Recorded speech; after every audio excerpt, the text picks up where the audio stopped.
Yusufu. Naam. Mimi ni malaika kutoka mbinguni. Ndio. Nimetumwa na Mungu wako. Sawa.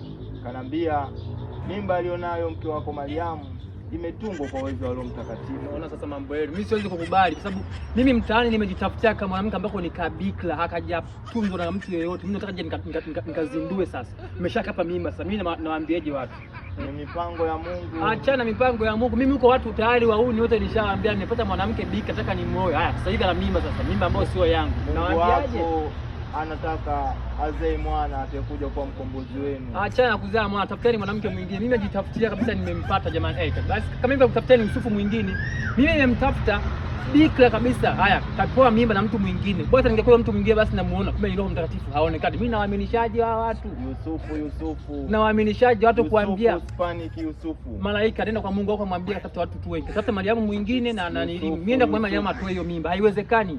Yusufu. Haiwezekani jamani. Mimi nawaambiaje hawa watu kama mimba ile sio yangu kweli? Sawa. Wakiniuliza ni ya nani? Roho Mtakatifu. Sasa utanicheka sasa. Hapana. Mimi kama hivi Mungu. Hapana, baki hivyo. Hapana, siwezi hiyo kazi. Siwezi. Yusufu, mumba wako Yusufu.